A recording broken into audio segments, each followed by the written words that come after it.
Economists are typically asked to forecast. Indeed, a lot of people I talk to think that what economists do all day is forecast what's going to happen to growth or interest rates or stock prices. That's not true, but there's still this constant demand for forecasts. I like to make a comparison between the kind of forecasts that, let's say, NASA is able to make. Back in, I think it was 2004, they launched a probe which was aimed to give information about conditions on the planet Mercury. And that probe took 7 years in a rather complex trajectory to reach Mercury. And when they finally nudged it into orbit around Mercury, it was in more or less the position they'd anticipated 7 years earlier. Now, it's very obvious that we can't do that kind of thing in the world of business and finance and politics. And there are three differences between these kind of problems as I see it. The first is that we know what the equations of motion are, the equations of rocket motion, the equations of planetary motion. And we've known that for quite a long time. Secondly, these equations don't change. They were actually there even before they were discovered several hundred years ago, and they will be there for another several hundred years. We know that. The third is that the system doesn't change as a result of what we do to it. That is, Venus doesn't care what we think about it, but the kind of systems we deal with in economics and finance and business do change according to our beliefs about them. So there is this property of reflexivity, there is the property of stationarity, and the system is known. And that's what characterizes these predictable issues from the ones we have to deal with here.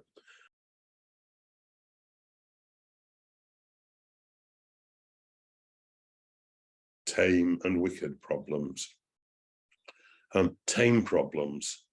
It's interesting that this is a distinction which is made in slightly different terminology in almost all applied sciences. The terminology of tame and wicked was devised essentially for urban planning, and it's now quite widely used in medicine. Engineers talk about epistemic and aleatory uncertainty, and they mean pretty much the same thing.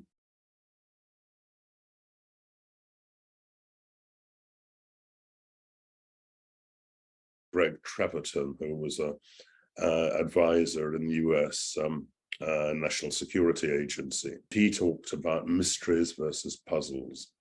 And puzzles are things that are well-defined problems which have correct answers.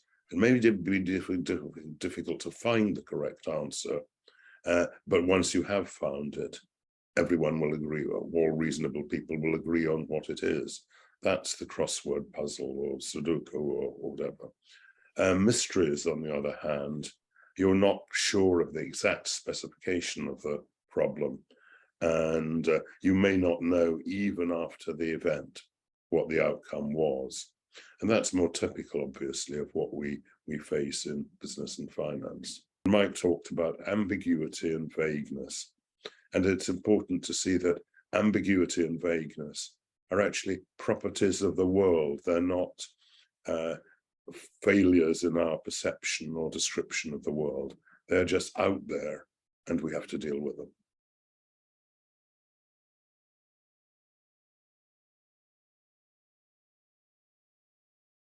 I'm interested that Mike picked up that Forrester and Meadows example of limits to growth, because way back, a very long time ago, when I was a graduate student, I was engaged to write a report for the Research Council on whether this kind of approach had any interest for economics.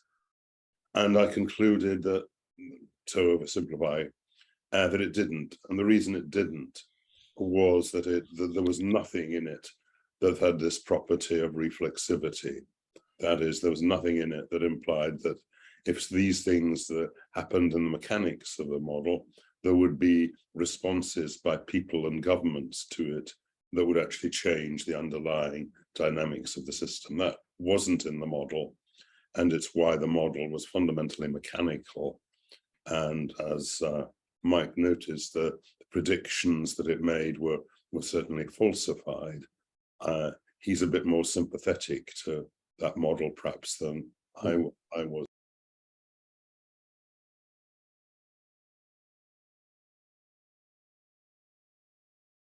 Mike is also right to say that criticize economists for what he describes as physics envy, which is indeed a real issue and a real problem. I love models. I use models a lot. I've spent much of my career building models, but I realize that the use of models in economics is not to build mechanical models that will generate forecasts. It is to help us understand the world better, to understand what assumptions are critical, to enable us to express mathematics in ways that are easy to understand, so that it can actually help people in their decision making. Let me give a couple of examples of that. One of the most famous models in game theory is what's called the prisoner's dilemma. Many people on this call will know of it. If they don't, I'm not going to take time to explain it today. But it's a model that explains why cooperation between individuals will often not be achieved, even though it's to the advantage of all participants to engage in that cooperation. And it's illustrated with a silly story about a sheriff who has arrests two suspects and puts them in separate cells and tries to persuade each of them separately to confess. Now, the story is, of course, entirely silly. It was invented by Albert Tucker, who was being asked to explain the mathematics that he was doing to a general audience. It's a very striking story, and it's one that I think remains in the mind of everyone who has looked at game theory over the last 50 years. And people say to each other, that's a problem with a prisoner's dilemma structure. It's certainly not a statement about the US criminal justice system. It's remotely a true story. It's an illustration that changes the way you think about problems. Models are tools in this sense. And I think the capable economist comes along with a box of tools of this kind.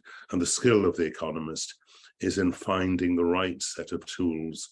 And there may be more than one tool required for a particular problem.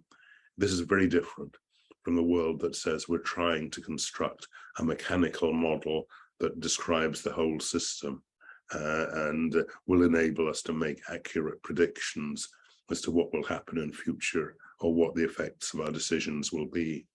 Models can be illuminating, as John suggested, but when you're dealing with the kind of complexity that you find expressed, giving rise to mysteries or wicked problems, you don't really want to be reducing the world, except in a very knowledgeable ways, in ways which you understand.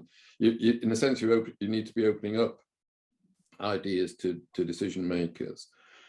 John was talking about a toolkit, and that very much chimes with the thinking behind my type of systems thinking, critical systems thinking, where you're trying to, it's multi-perspectival. So you're trying to assist decision makers perhaps to articulate their own worldviews better.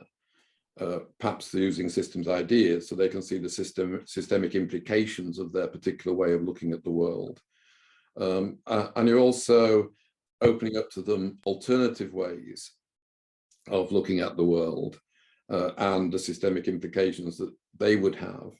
And so you're trying to broaden their perceptions. You're giving them a set of ideas. I guess John would call it, I'd call it systemic perspectives. John will be commenting, but he'd probably call them different narratives.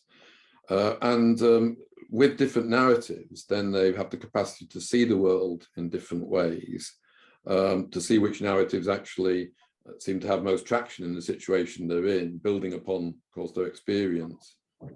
And systemically, in systems terms, they're also able to choose the better kinds of systems approach that might be able to help them in the situation that they're in. Because one of the points I've been making is that when science fails or when mathematics fails, it doesn't mean that decision makers are left abandoned. We can't replace the experience of decision makers, but we can use systems approaches which can help them better articulate their worldviews and present them with alternative ways of thinking.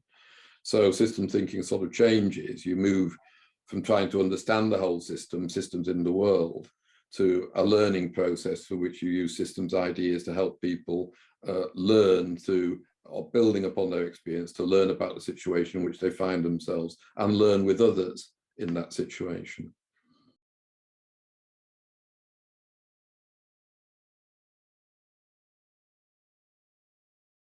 I think it's quite useful that Mike has introduced the word narrative at this point, which I use a lot. And part of the reason it's important to me is that people do not naturally think in mathematical probabilistic terms. They think in terms of stories. One of the things that intrigues me is, because I've done quite a lot of work on probabilistic-based models, is that the mathematics of probability, which is not very difficult, was not developed till the 17th century. And that's really extraordinary, because Greeks and Romans gambled, they played a whole variety of games of chance. There were people in these cities who were pretty good mathematicians, and yet they never created these tools for handling it.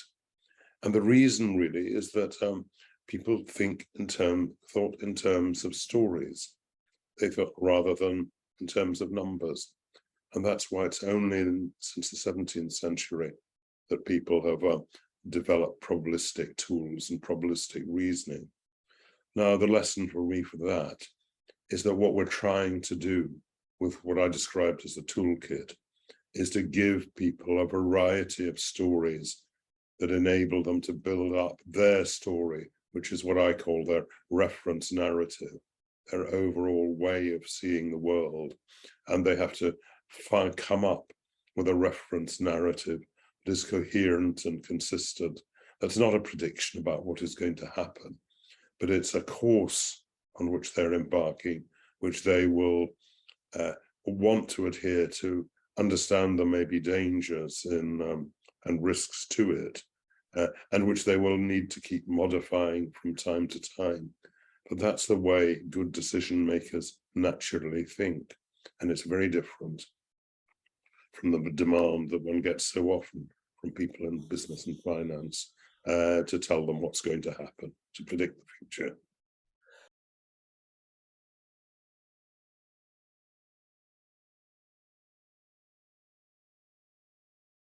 One is the kind of humility that understands that people aren't elected to executive positions because they have superior insight into the future. There isn't, as it were, the man who knows. Second is to think in terms of these kind of reference narratives and be open and willing to listen to challenges to that reference narrative. That's it's not a matter of getting a committee to come up with an answer, but it's understanding the weaknesses as well as the strengths of the particular reference narrative you develop to run, be it your government, your business, or your personal finances.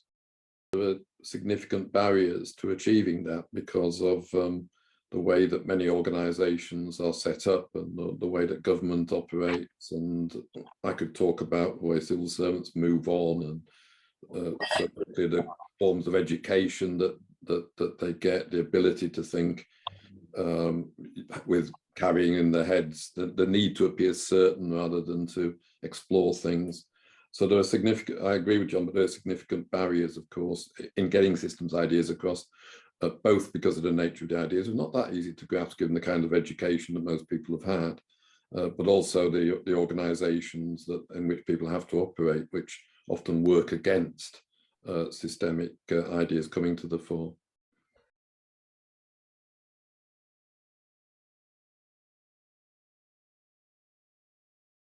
Yes, many of the significant issues that we face, we don't know all the variables involved. There are lots of different perceptions about how to move forward. So in that sense, they're unknowable. We're dealing with what Moran, we need to deal with them in the way that Moran suggested, treat them as cases of general complexity, not restricted complexity.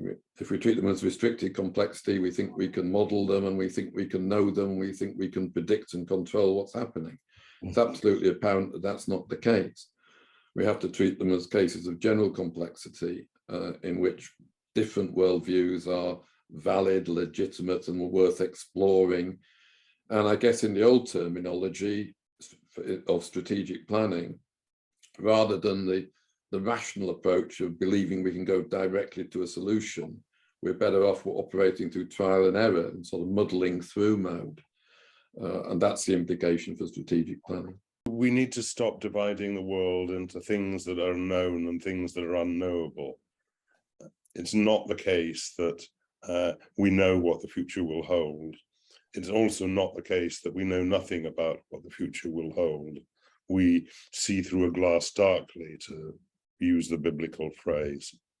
I also find myself upset when I hear people say, as they say so often, that the world is much more uncertain today than it ever has been. I think put yourself back in 1925 or 1900 and think about what was going to happen in the 25 years that followed that. The world is not more uncertain than it has been in the past. Indeed, I feel I'm rather lucky in the last 50 years to have lived through a world that is much more stable than really it ever has been in modern human history. I hope it stays that way.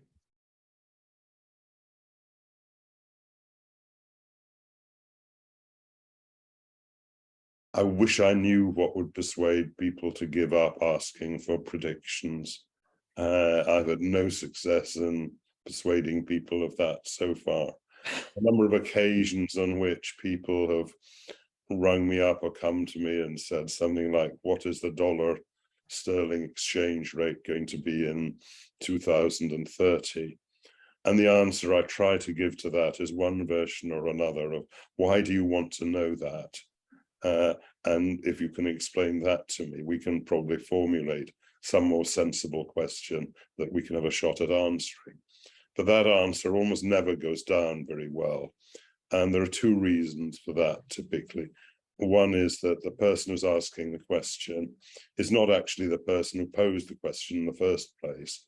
It's they have a boss who has asked that question, or they've been told to go away and fill up a spreadsheet, and there's a cell in it that needs that number put in it. So they want an answer to put on their spreadsheet. And the second problem is I know that there is, and they know, that there is someone down the road, an investment bank, who will give an answer to what the dollar sterling exchange rate will be in 2030. The answer is valueless, but they will answer the question. And until we overcome these problems, the problems of the spreadsheet that urgently needs to be filled in, the boss who is making a foolish demand for unattainable precision, and the overconfident advisors and consultancies and banks who will give answers to any question, whether they know an answer or not. These are the problems we need to overcome. I have to say I've had little success in my life and career in overcoming them. I would answer by just pointing out that systems thinking, as it was initially understood, was in opposition to the notion that you could predict and control things. So when Weaver was talking about the role of systems thinking, he said that it came into its own in cases of organized complexity, where prediction and control was impossible. So in case of organized simplicity, where you have just a few variables and they're organized, then you could use traditional mathematical techniques to come up with predictions. In cases of unorganized complexity, well, loads of variables, then you could use probability theory, come up with ideas about what might happen. But Weaver talked about this large middle ground of social, political, economic, environmental issues that decision makers face, where those kinds of traditional scientific approaches simply are not applicable. Science struggles when it comes up against complexity, real world problems, human social phenomena. And systems thinking was really the hope that could come into help decision makers tackle this, or not tackle, can navigate their way through this middle ground, as Weaver put it. So that was the enterprise of systems thinking, and why it potentially can act as a complementary approach to science in assisting decision makers.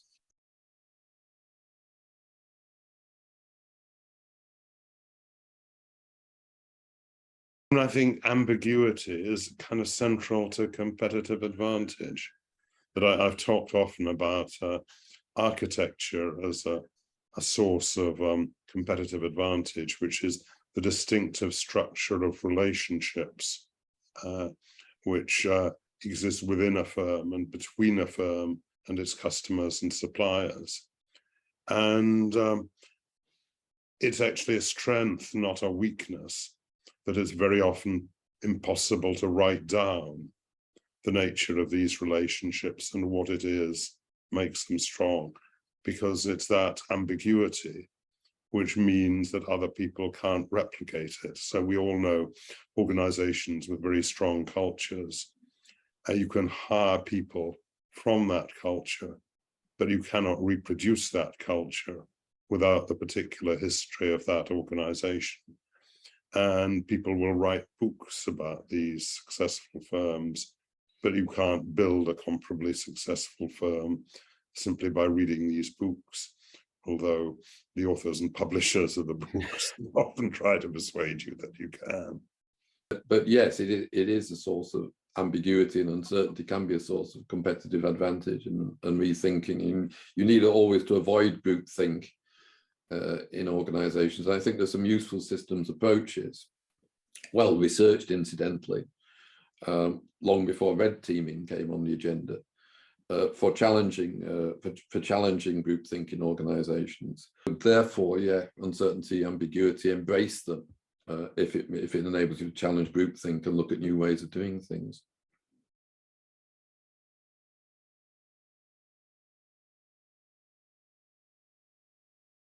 Once you talk about doing the right things, then clearly you're involved in discussions around values. Mm-hmm. And systems thinking concerns itself very much with that in its more modern forms, articulating different worldviews, seeing what Weltanschauung, what values underlie them, etc. So yeah, and the other one is doing things right, of course, which is improving efficacy, getting to your goal, and efficiency, ensuring that you do so with minimum use of resources. And there are some systems approaches which lean towards doing things right, but there are many others which concern themselves with doing the right things. Academic economists, people are optimizing things all the time in that world. And once I got to know more about business, I came to realize that businesses weren't really about maximizing profits. And I wondered, so what are they maximizing? And after a bit, I came to realize that actually they're not maximizing anything. They're trying to cope with an uncertain, complex world in the way we've been describing in the course of this discussion. So I came to adopt and be impressed by the kind of Aristotelian virtue ethics that says that the goal of human life is flourishing. And that's something that has many dimensions and many components which are really incommensurable. And I then came to think that actually the goal of running a successful organization is also to make that organization flourish. And of course, if the organization flourishes, then it will be profitable. It will also have contented employees, satisfied customers and the like. But the goal is flourishing. And I think it's quite significant that in the British Companies Act, it says the job of directors is to promote the success of the company for the benefit of the members. It continues. It's the success of the company, not the benefit of the members, that is the goal. And I think we should think about it in that way. And that's, for me, the way of reconciling these with the ought in business and organizations generally.